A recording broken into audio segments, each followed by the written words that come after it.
O primeiro painel de hoje tem como tema a água, um bem escasso. O que é preciso fazer para garantir a sua sustentabilidade? Chamo agora Joaquim Poças Martins, professor da Faculdade de Engenharia da Universidade do Porto.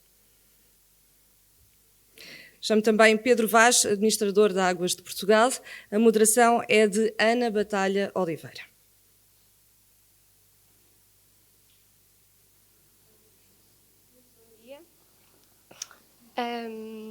Olá e obrigada por estarem aqui. Realmente a água é um tema importante e cada vez mais, e ouvi até recentemente o regulador a queixar-se da pouca atenção mediática que existia muitas vezes para a água, sendo um bem tão essencial como a energia, e pelas situações económicas agora, a energia estar com o principal foco, portanto é muito importante estarem aqui.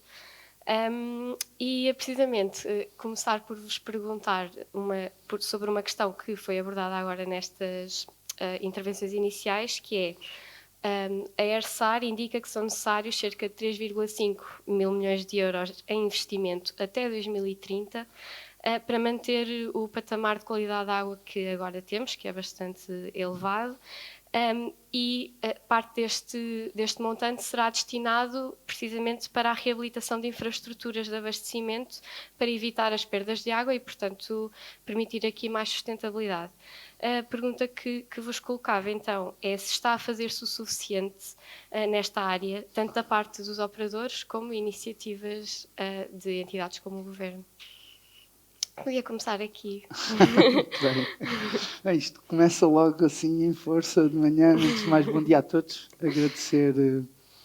Agradecer ao ECO o convite, o amável convite que fez às Águas de Portugal para estarmos aqui presentes, para discutir um tema tão relevante para nós, que é a essência da existência do Grupo Águas de Portugal, e dar também os parabéns pela iniciativa, não só destas conferências, mas também do Capital Verde, que tem discutido com seriedade muitos temas da área da sustentabilidade no nosso país. Se calhar é o jornal que o mais faz há mais tempo, e isso também acho que é importante dar nota disso.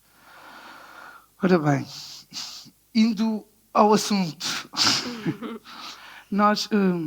existe um problema no nosso país, isto fazendo um bocadinho o contexto inicial. Nós evoluímos muito em Portugal. Nós hoje somos dos melhores do mundo em qualidade de água. Tivemos, na década de 50, um grande investimento em infraestruturas do ponto de vista hidráulico. Depois, na década de 90, nós conseguimos, em cerca de 20 a 30 anos, fazer com que a água chegasse a toda a gente, água de qualidade, que houvesse saneamento. E isso é um património de todos os portugueses, também dos políticos, dos autarcas, e isso foi um trabalho muito grande e significativo. Obviamente, como em tudo, as infraestruturas precisam de serem mantidas. E há aqui uma dimensão, aliás, tem sido discutido e foi apresentado no plano estratégico para o setor das águas e das águas pluviais, que está ainda em consulta pública, ou que esteve em consulta pública, mas ainda não está publicado, que há, de facto, uma grande necessidade de reabilitação.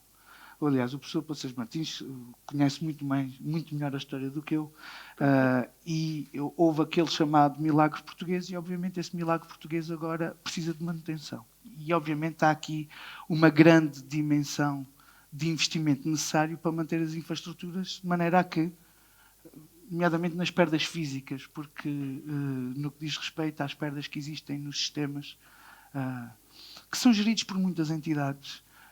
As Águas de Portugal é um dos principais agentes no abastecimento e no saneamento em Portugal, mas nós não somos a única entidade gestora das águas. E depois temos a dimensão da alta e das baixas, tudo isso tem um impacto muito significativo. Obviamente que há uma grande necessidade de investimento nas infraestruturas. Os fundos comunitários que se avizinham não são da mesma dimensão daqueles que já foram no passado para o setor do ciclo urbano das águas. Portanto, há aqui Mas qual é a diferença? Neste momento, aquilo que é público é que são cerca de 600 a 700 milhões de euros para o ciclo urbano da água no próximo quadro comunitário, que comparado com os milhares de milhões dos quadros comunitários anteriores, é significativo. A questão é que há aqui uma dimensão que é preciso, e é a água sendo essencial à vida, porque nós não podemos viver sem água, tem um custo para servir às populações.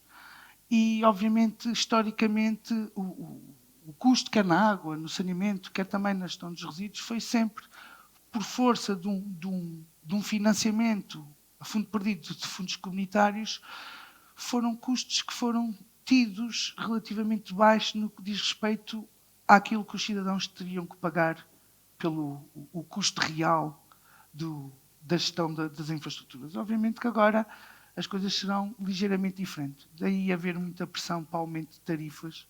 O Miguel, que trabalha no porta-a-porta da água, sabe os custos que tem a operação e depois aquilo que é financiado através de tarifa, que nem sempre é o suficiente. Porque foram décadas também onde as pessoas, os cidadãos, a comunidade, foram habituados a que estas coisas têm custos relativamente pequenos. E se eu hoje não tenho problemas em dar €1 para comprar uma garrafa de água de 33 centilitros num café, fico muito chocado quando tenho que pagar 50 cêntimos por 1000 litros na torneira de casa. E obviamente a escala ajuda a que haja dinheiro para fazer os investimentos, mas obviamente a magnitude daquilo que fizemos no país exige agora muito investimento de reabilitação, sem falar, obviamente, nas necessidades que temos de fechar o ciclo em algumas zonas do território, aumentando a resiliência e, obviamente, trabalhar muito, não só nas perdas físicas dos sistemas, mas também na água não faturada, que ainda é muito. Okay. E para já ficava por aqui. E já foi bastante, mas então pegando precisamente onde ficou, parece que o problema será essencialmente uma questão de financiamento. Como é que podemos promover isso? É junto de legisladores, sistemas tarifários? Bom, mais uma vez bom dia a todos e agradecer mais uma vez o convite do ECO agora na qualidade de palestrante. E pegava nas palavras do que o Pedro acabou de dizer. E há aqui realmente uma curiosidade. O tal euro que a gente não se queixa, ou que a população, por norma, não se queixa de comprar uma garrafa de água no supermercado, numa estação de serviço, etc., que pode ser muito mais de €1 se essa garrafa de água, se essa água no rótulo disser que repousou numa ilha exótica só depois do sol posto, etc., pode chegar aos 2 ou 3 euros, não é? Daquelas marcas mais exuberantes.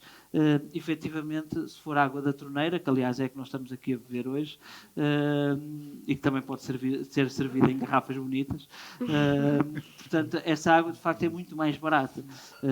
São cerca de 50 cêntimos, de facto, ou dependendo dos sistemas, por metro cúbico, que são os tais 1000 litros que o Pedro referiu. Portanto, a primeira questão que eu acho que deve ser desmistificada desde logo, ainda bem que fiz publicidade, já estão a consumir, a primeiro ponto que eu acho que deve ser desmistificado deve ser precisamente a questão do custo da água. E eu acho que nós devemos ter a coragem, nós enquanto gestores públicos, enquanto gestores de entidades que fornecem este tipo de serviços, ou até mesmo políticos, devemos ter a coragem de afirmar que a água não é cara em Portugal. É o primeiro ponto que eu acho que deve ser o ponto de partida deste debate. Não é caro, ainda para mais comparando, não só com a questão da água engarrafada, como aqui já dissemos por brincadeira, mas inclusive com outros serviços que recebemos em nossas casas. Não só a questão de energia, que é muito mais cara, como sabemos, mas então se formos a falar para outros serviços que, por norma, nós nem nos queixamos muito, estamos agora em pleno Mundial de Futebol e se calhar não nos queixamos nada do preço que pagamos pelos canais premium para ver partidas de futebol, mas depois queixamos-nos muito do preço da água. E queixamos-nos muito porque a água, e na realidade aquilo que chega as faturas que chegam às nossas casas, por norma, não é só a água que nos é cobrada. É um conjunto de serviços essenciais. Portanto, é a água, é a questão do saneamento, que muitas vezes as pessoas não entendem o porquê de pagar saneamento, mas depois ficam felizes, e ainda bem que assim é, ficam felizes porque temos sistemas de drenagem de águas residuais eficientes, praias com bandeira azul, rios despoluídos, linhas de água onde possamos, nas margens dessas mesmas linhas de água, fazer piqueniques. Quer dizer, temos um conjunto de questões de qualidade de vida que advém, de facto, do tal milagre português e do investimento não só na questão do fornecimento de água, mas também nos sistemas de drenagem e tratamento de águas residuais, assim como os resíduos, que também é uma componente das faturas de água. Portanto, nós estamos a falar, tal e qual como os sistemas de TV por cá, de internet e telefone, também estamos a falar de sistemas de triple play, não é? Portanto, estamos a pagar água, saneamento e resíduos por norma. E, portanto, efetivamente, eu julgo que a fatura que recebemos em nossa casa, comparado com outros serviços, não é de todo cara, e temos de ter a capacidade e a responsabilidade de partir para sistemas como o regulador já nos obriga hoje, a ESAR já nos obriga hoje, ou já nos recomenda hoje, melhor dizendo, de ter sistemas tarifários com cobertura integral de custos. Eu acho que isto é um tema muito importante. Eu posso afirmar que hoje as Águas de Gaia têm realmente um tarifário que cobre integralmente os custos dos serviços regulados. O que é uma boa notícia para os gaenses, a meu ver, porque é a notícia de que o sistema está equilibrado e é sustentável. E, portanto, não depende de transferências, seja neste caso do orçamento municipal, estamos a falar de uma empresa municipal, mas, eventualmente, transferências do orçamento do Estado ou tipo de transferências financeiras. Mas, portanto, em termos de custo da água, acabam por classificar como em comparação com o resto do país? Quer dizer, eu devo dizer e digo com toda a frontalidade e coragem que eu considero que o nosso tarifário é um tarifário equilibrado e que não é caro. Portanto, ao nível da média do país, não seremos certamente a tarifa mais barata do país, porque também, como aqui foi dito, o custo de uma operação desta natureza é relevante e o tarifário tem que cobrir integralmente os custos de operação, mas também não temos a tarifa mais cara do país. Portanto, estamos ali na média. Como empresas da mesma dimensão, as Águas do Porto têm um tarifário semelhante, outras empresas, enfim, com uma dimensão semelhante à nossa, têm tarifários semelhantes. Talvez o ponto que possamos debater para o futuro, em colaboração com o ERSAR, em colaboração até com as Águas de Portugal, porque aqui o sistema em alta tem uma grande responsabilidade nesta matéria, é a possibilidade de nós, a médio e longo prazo, caminharmos para tarifas mais equilibradas no país. Porque realmente, se nós, ao nível da energia, temos uma tarifa igual, quer vivemos em Gaia, quer vivemos em Lisboa ou no Alentejo, ou em Trás-os-Montes, na água, efetivamente, as tarifas são distintas. E são distintas por uma razão simples, uma razão de operação. Efetivamente, fornecer e distribuir água num centro urbano altamente povoado, condensado, tem custos de oportunidade e economias de escala diferentes do que em zonas rurais em que uma conduta de 15 km não abastece centenas de prédios e famílias, mas abastece 2 ou 3 famílias. E, portanto, obviamente que o custo de oportunidade e economia de escala aqui tem muito peso, mas talvez possa valer a pena, eu não sei, e é um bocadinho provocatório, mas também já agora, como nós tivemos para ter aqui o engenheiro Pimenta Machado, que é normalmente o mensageiro desta mensagem, faz sentido começarmos a pensar talvez numa possibilidade de podermos ter tarifas mais equilibradas. Agora, não quero dizer que sejam equilibradas no sentido de serem deficitárias, que eu isso não defendo. Sim, entendo. Voltaremos com certeza a esse assunto. Agora aproveito que falaram aqui que o professor era muito conhecedor de um antigo milagre e perguntava-lhe que milagre foi esse que soprou e como é que fazemos o próximo, não é? Qual é que é o próximo... Olha, muito obrigado. É de facto uma honra ter sido convidado para esta excelente sessão e antevejo que será uma sessão de facto muito interessante e abrangente. Daqui a bocadinho não sei, eu gostava depois de mostrar só um slide para me ajudar a fazer aqui o enquadramento, mas dando resposta ao que me põe e na sequência do que os colegas referiram antes. Portanto, primeira coisa, eu acho que nós estamos no Campeonato Mundial e nós, no setor da água, somos dos melhores do mundo. Muitas vezes nós autoflagelamos-nos, falamos mal de nós é dos poucos setores em que houve continuidades de política desde os anos 90 e, graças a isso, foi quase uma corrida de estafetas, em que uns passaram o testemunho aos outros, os outros estavam mais frescos, correram mais e chegámos onde chegamos hoje, muito melhor do que estávamos antes. Quando se fala do milagre português, foi, de facto, fazer depressa, aproveitar bem os fundos comunitários, a bazuca da altura, para chegar onde chegamos hoje. E onde é que chegamos hoje? Uma situação em que, seca após seca, as secas não chegam às torneiras. Parece milagre. E por causa disso temos uma ilusão de abundância que não existe. E por causa disso gerimos menos bem a água noutro setor que não o sistema público. Por isso eu não quero deixar de mostrar o tal slide para que os que vêm à frente tenham cuidado, porque isto não dá ganho. Ou seja, vêm aí tempos difíceis. Mas a resposta que gostava também de dar em termos de números, portanto, em Portugal nós temos uma bomba-relógio que pode estragar este milagre. Qual é essa bomba-relógio? São 15 mil milhões de euros de infraestruturas que estão a envelhecer e que dentro de pouco tempo, portanto, elas nasceram sobretudo desde os anos 90, portanto, 90 já têm 30 e tal anos. Ao fim de 50 começam a gemer. Vai ser preciso renová-las. E quanto é que custa? Vai custar 2% de 15 mil milhões, vai custar 300 milhões de euros por ano. Quanto é que vale o setor da água em Portugal? Vale 1.500 milhões de euros. O que quer dizer que se nós mantivéssemos o atual nível de eficiência, que já é bom, mas podia ser melhor em alguns casos, portanto, Gaia é das melhores empresas, mas há outras que não são Gaia, portanto, é um país a duas velocidades, o setor vale 1.500 milhões de euros por ano. O que quer dizer que se nós não melhorássemos a eficiência, para evitar que essa bomba-relógio detone, nós tínhamos que aumentar a tarifa em 20%. Felizmente, os nossos... felizmente ou infelizmente, mas felizmente se isto for revertido, o grau de ineficiência da generalidade das empresas em Portugal, temos das melhores do mundo, mas também temos as outras. Podemos ir buscar esses 20% a ganhos de eficiência. Ou seja, se as nossas empresas em Gaia, são 300, em Gaia, no país, Gaia é um mundo, mas nem tanto,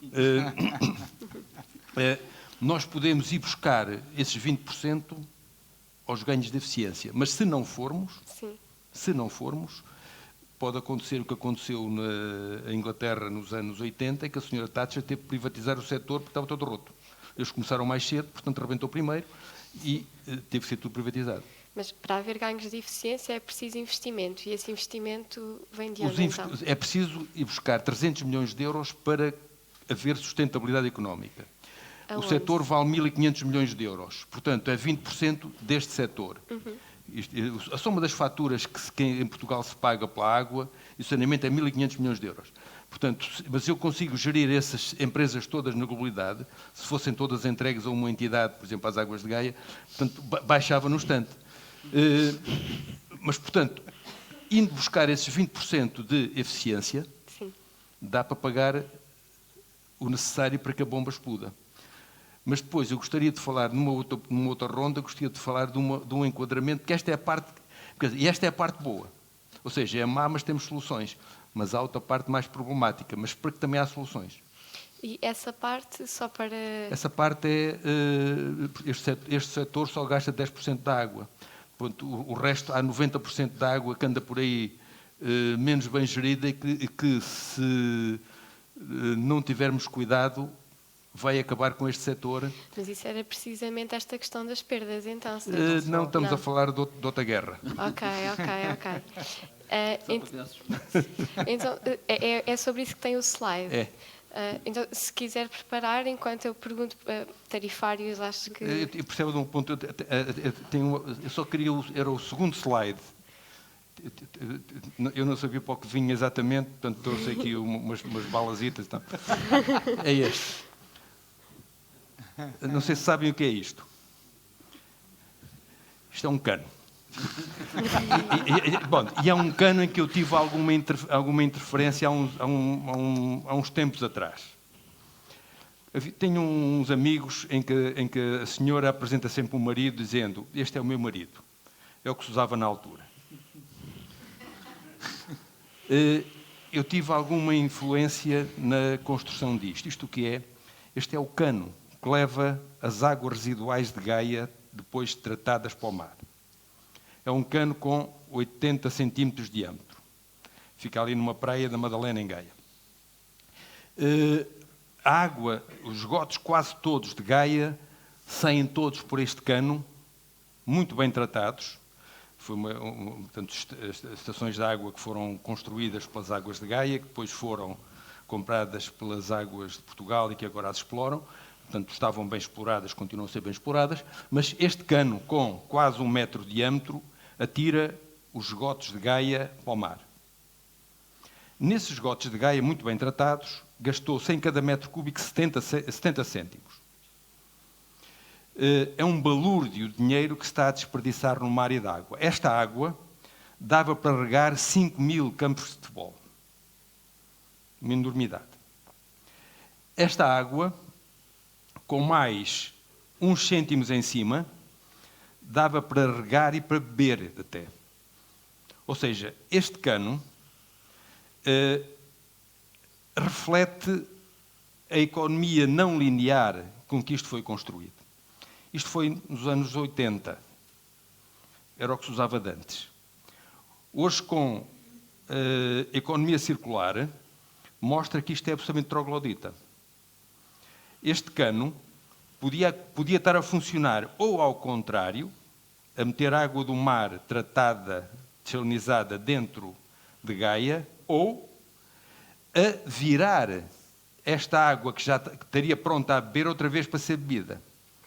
É isso que se faz na Namíbia, isso já se faz em Singapura, já se faz em Israel. Portanto, o futuro vai ser diferente do passado. E não podemos usar as regras atuais para o futuro. Ou seja, as infraestruturas que em Portugal custaram 15 mil milhões de euros, quando forem substituídas, não vão ser substituídas por infraestruturas iguais. Nós vamos reutilizar a água nas cidades e vamos reutilizar a água nas nossas casas. Nós vamos ter sanitas secas, em que não vamos pôr o xixi e o cocó na água, em que vamos transformar isso num pozinho e, portanto, essa água vai ser reutilizada. Portanto, nós não vamos precisar de tanta infraestrutura no futuro. Por isso é que as mudanças são de tal maneira grandes que a gestão dessa água, que vai para além daquela que nós estamos a usar agora, vai ser de forma diferente. E vai ser de forma diferente, isso é bom, porque 90% da água do país, neste momento, é usada por quê? Sobretudo pela agricultura, que não mede, que não paga, que não poupa. Portanto, se nós usarmos, e se continuarmos assim, nós não vamos ter água para beber, porque essa água vai ser usada, mal usada, noutras situações. O que acontece é que, em termos da gestão, fará muito mais sentido que o setor do abastecimento fique quase mais contido, em que vai buscar a água a sítios que não dependem tanto de outros setores que não a poupam. Porque, neste momento, onde é que houve crise na água em Portugal? Foi nos sítios onde foi necessário partilhar as captações de água domésticas, onde a água não chegou às cidades, com a agricultura que usa muito mais água, mas que está habituada a não poupá-la tanto. Portanto, essa situação das próximas décadas vão ser diferentes das anteriores e nós não vamos poder, não vamos repetir o que fizemos. O próximo milagre vai ser o milagre da reutilização, da desalinização.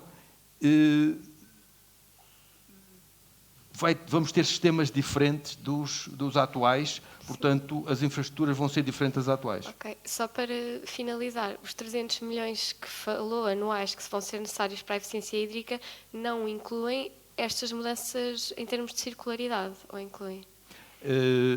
É possível, com poupanças, encontrar a poupança. Ou seja, o setor não precisa de muitos fundos comunitários, vamos ser claros. Quem precisa de fundos comunitários são aquelas empresas do setor que foram tão mal dimensionadas, e há 200 empresas em Portugal tão mal dimensionadas. De 300 há 200 demasiado pequenas e que têm custos demasiado elevados porque não têm economias de escala. Tem que haver reorganização, caso contrário, estamos todos a pagar demais pela água porque estamos mal dimensionados. O setor, bem gerido, paga-se a si próprio e não precisa de apoios. Ok, mas para ser bem gerido, então precisamos de uma reformulação a nível Precisamos gerir nacional da melhor. organização. Por exemplo, o nível de gestão das melhores empresas, portanto, sei lá, das Águas de Gaia, da EPAL, das Águas do Porto, portanto, garante níveis de eficiência que vão conseguir ter um setor sustentável também economicamente no futuro. Então agora, se calhar fazia ao contrário, voltava ao Miguel e perguntava, já que deixou também aquela questão da tarifação um pouco em aberto, de facto já é reconhecido que o preço que pagamos pela água não é o preço real da água na maior parte dos casos, embora as Águas de Gaia tenham essa preocupação de integrar os custos. O que eu lhe perguntava é se realmente é possível o equilíbrio, tendo em conta agora as pressões inflacionistas que também estão a apertar muito a carteira dos portugueses, se realmente é possível fazer esse equilíbrio entre pagar o preço adequado pela água e permitir o acesso a este bem essencial a todos.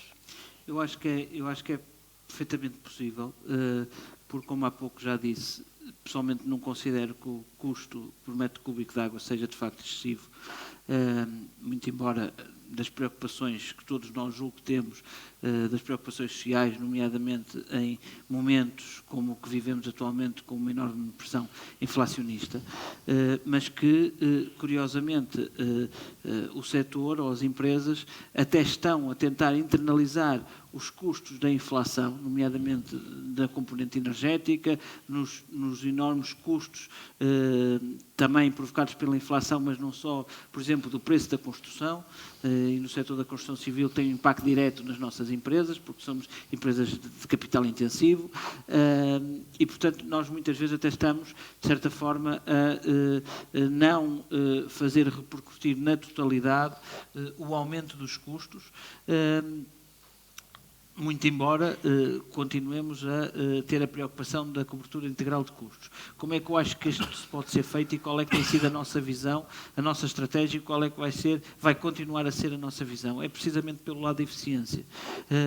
Como foi referido na sessão de abertura desta conferência, nós há 2 anos esta parte que implementámos um ambicioso programa de redução de perdas e de eficiência hídrica e desde então já poupámos perto de 2 milhões de metros cúbicos de água, o que tem um custo, não só um impacto e um custo de sustentabilidade ambiental importante e que todos percebem, principalmente em contexto de seca, mas também um custo financeiro, porque nós, enquanto distribuidores de água, porque de facto é esse o papel que temos, adquirimos a água a uma outra empresa do Grupo Águas de Portugal, neste caso as Águas de Oripaiva, no qual nós somos simultaneamente, enfim, clientes e acionistas, também participamos da empresa, mas na realidade compramos essa água. Portanto, cada metro cúbico que poupamos, estamos também a reduzir a fatura que pagamos todos os meses ao sistema em alta.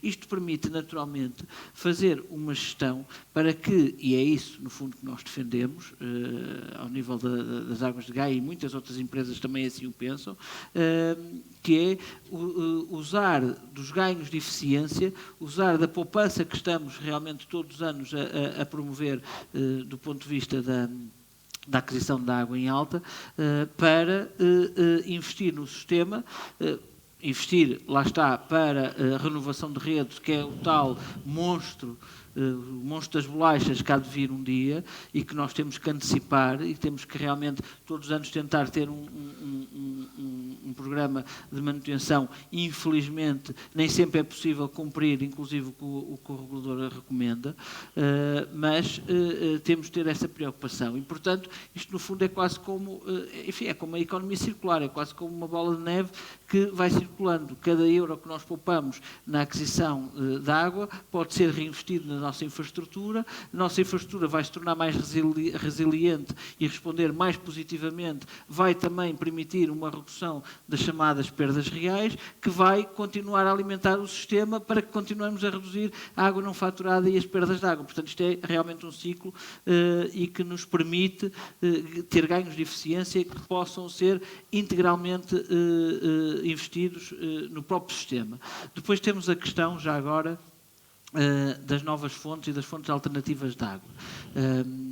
De facto, eu acho que cada vez mais tem que ser pensado dessa forma. Eu diria que o professor Poças Martins colocou aqui aquela fotografia, uma fotografia, aliás, muito bonita, porque ela, apesar de ter um papel, aquele tubo, apesar de ter um papel operacional, ainda hoje o tem, acaba por ter ali também até uma estética arquitetónica, quase um monumento ali na nossa orla marítima. Mas, pegando na questão do tubo, eu julgo que não é, que ninguém me vai levar a mal dizer, principalmente aqueles que têm tido ao longo de muitos anos responsabilidade na matéria, que o setor das águas era tipicamente um setor menos sexy, vamos dizer assim, comparando com outros setores.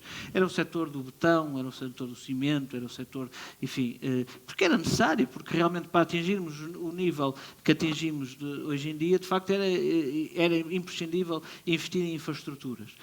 Hoje o setor é um setor que se modernizou, é um setor que está equiparado, se calhar ainda não no mesmo nível, mas está equiparado a outros setores, nomeadamente ao energético. Nós hoje temos sistemas informáticos e de dados que nos dão resposta à gestão diária. Nós hoje investimos nesses sistemas, nós hoje temos dashboards de gestão, temos KPIs, temos métricas diárias de gestão, portanto, tudo isto consagrado para que possamos gerir melhor. Mas temos também o virar ao contrário dos tubos, como aqui era há pouco o professor Poças Martins dizia, e como estamos na era do digital, e ainda para mais estamos aqui com uma plateia de alguns jornalistas, portanto é quase impossível a gente esconder a nossa vida, não é?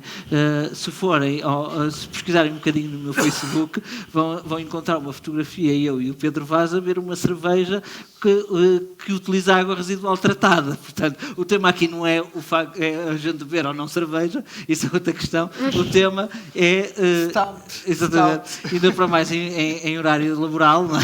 Mas o tema, já agora, para a boa da verdade, também estava lá o nosso Ministro do Ambiente. Mas o tema era a utilização de água residual tratada, neste caso pelas águas do Tejo Atlântico, também uma empresa de referência em Portugal, que utiliza água residual tratada para fabrico de cerveja. Talvez um dia possamos chegar ao nível de Singapura ou da Namíbia, de poder até mesmo beber essa água. Veremos, esperemos que assim aconteça. Pode parecer estranho, mas veremos. Mas, de facto, aqui a questão e o tema é virarmos o sistema ao contrário. Eu não tenho absolutamente dúvida com aquilo que o Poças Martins acabou de dizer.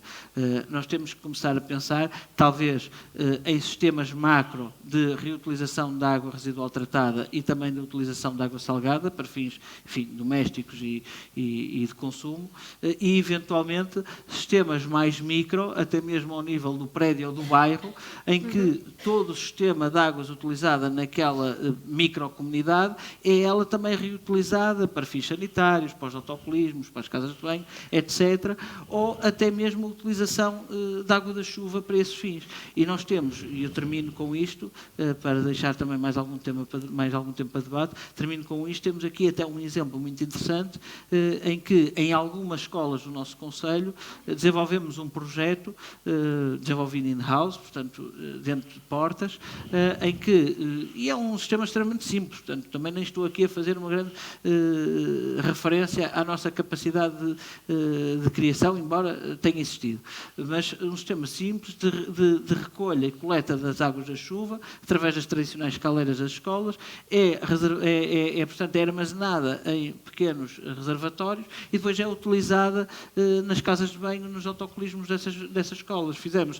Foi um projeto piloto, fizemos isso em 3 ou 4 escolas aqui no concelho, agrupando a isso um programa de educação ambiental para educar e para fazer ver, portanto, às crianças que realmente poupar água é importante e reutilizar água é importante. Está a ser um enorme sucesso, já temos outras escolas a querer e, portanto, já temos até outros conselhos a também querer implementar o mesmo sistema. Portanto, isto é um pequeno sistema, quer dizer, não vai mudar o mundo, nem vai mudar a seca. Mas temos imensas soluções já. Mas temos estas soluções já, exatamente. Temos eficiência, temos circularidade, temos as tarifas também que podem ser mudadas. Portanto, e aqui imensa coisa para repensar que, melhor pensada, daria um sistema mais sustentável.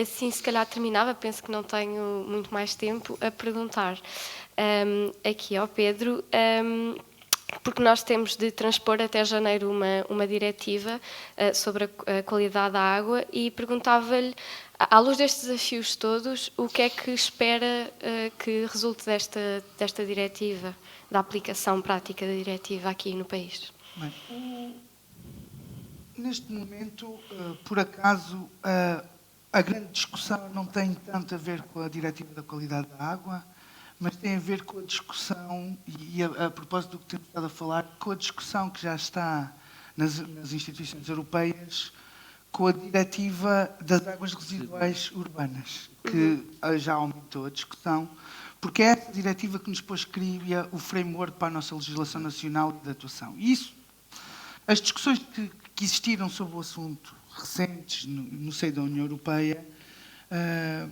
não foram fáceis. Se calhar a partir deste ano as coisas tenham mudado um bocadinho, porque houve países que tradicionalmente não têm escassez de água ou seca, que sentiram um bocadinho daquilo que é a nossa realidade dos países do sul da Europa.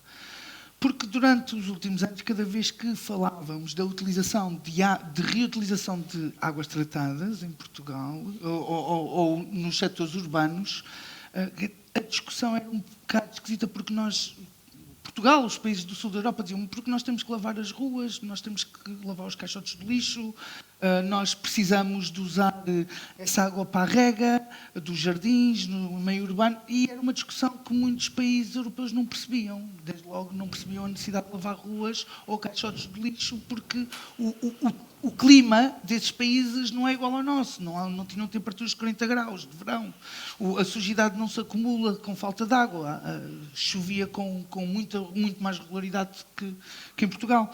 Portanto, houve aqui uma dimensão que já se teve que avançar nos últimos anos, que é pegar naquilo que é o tratamento que fazemos nas águas residuais, de maneira que possamos depois adaptar essas águas para fazer os usos alternativos como fonte. São cerca de 800 hectómetros cúbicos ano que são produzidos de águas residuais, que podem voltar a ser reintroduzidas. Isto só no ciclo urbano, porque obviamente nós temos aqui questões muito relevantes do ponto de vista do macro, de como é que se gera água em Portugal, que essa é a grande discussão, porque está tudo muito compartimentado, em que os usos são totalmente conflituantes, onde há uma disputa pelo recurso, num cenário de escassez cada vez mais agravado.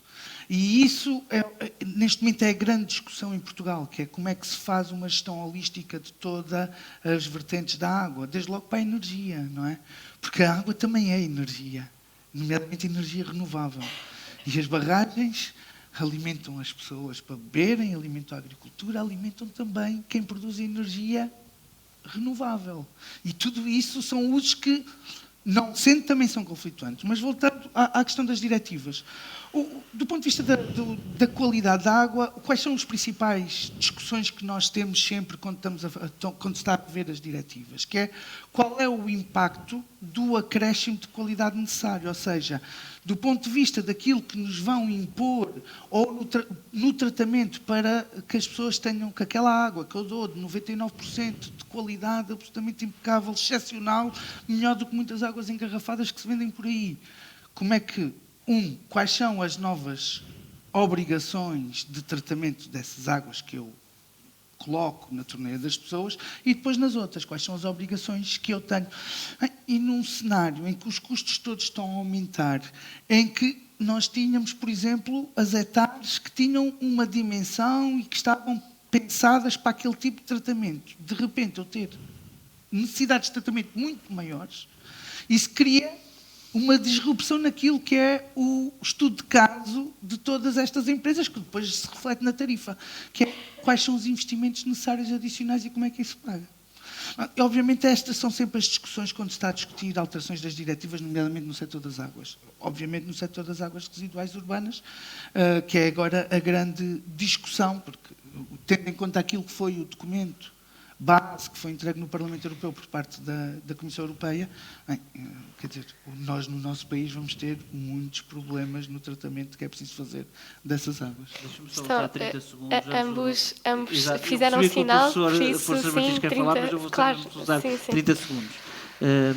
O Pedro disse uma coisa e é verdade, quer dizer, que é a questão da diretiva de águas residuais. Eu diria que é talvez o maior desafio dos últimos anos no que diz respeito ao setor na questão da transposição para a legislação nacional. Mas sendo um grande desafio, o que é importante que saia daí? Estamos a falar de coisas como, por exemplo, a temática dos microplásticos, a temática de novas formas de tratamento para questões que até aqui eram pouco relevantes e, portanto, isto vai ser realmente um enorme desafio para as empresas do setor e não é só um desafio para Portugal. E termino mesmo com isto. Eu estive muito recentemente em Bruxelas numa reunião da Aqua Pública Europeia e a preocupação é generalizada e temos países que nós temos como referência a dizer nós não vamos conseguir cumprir. Nós normalmente somos bom aluno da Europa, se calhar vamos conseguir cumprir a custo e fim de algum esforço e sacrifício, mas vamos ver. Termino só com isto. Obrigada. Força. Só um comentário. Portanto, o Pedro referiu um aspecto que é muito importante da nova Diretiva Quadro das Águas Residuais Urbanas, que tem havido alguma controvérsia sobre a matéria. Eu acho que é uma excelente oportunidade.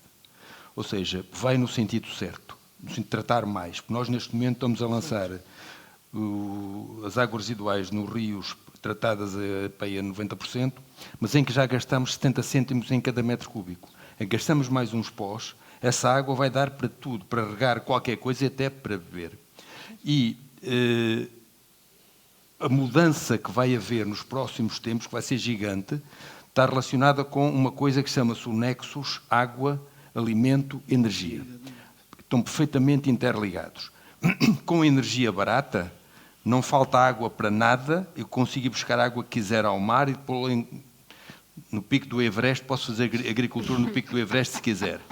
Claro que uma coisa não vai ser assim, porque o custo é barato, mas o preço é alto, os mercados são perversos, mas os ministros das Finanças ainda são mais. Portanto, vão taxar a energia. Do ponto de vista do alimento, nós neste momento usamos em Portugal 80% de água a produzir alimentos. Mas nós estamos a comer muito e a comer mal. Portanto, nós gastamos 100 litros de água por dia, mas com os alimentos que comemos são 1.200 litros de água por dia. E com a roupa e os carros e não sei o quê, são 6.000 litros de água por dia. Portanto, há uma pegada hídrica, há uma água virtual no meio disto que vai mudar. A agricultura que neste momento usa 80% da água e que vem, digamos, historicamente, numa agricultura em Portugal, quando é que começou? Começou em tempos de ditadura, em Portugal e Espanha, em que a autossuficiência dentro do país, a situação agora mudou, a autossuficiência alimentar é a nível da Europa, não a nível do país, e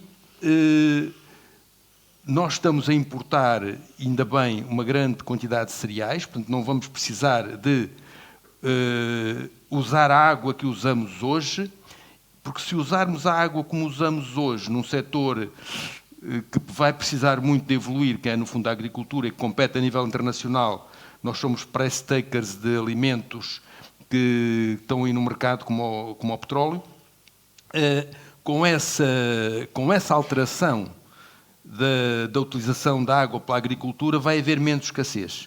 Ou seja, a escassez que neste momento existe não é propriamente do setor do abastecimento público, porque aí não houve, é determinada pela utilização da água. A economia chama-lhe a tragédia dos comuns, a tragédia dos bens comuns, que é a utilização de um recurso em que não se põe preço. A agricultura em Portugal não põe preço da água e, portanto, usa demais. E como usa demais, há depois escassez. Essa situação vai alterar-se com o tal nexus água, alimento, comida, e já nem vou dizer ao ponto que nós deitamos para o lixo 1/3 da comida que produzimos. Certo. E que acabamos por não comer. Portanto, isto é uma coisa muito complexa, mas este nexus é determinante naquilo que vai ser a gestão da água nos próximos anos. E esperemos então que mude em breve, que é urgente. Obrigada aos três. Passamos então ao próximo painel. Obrigado. Obrigada.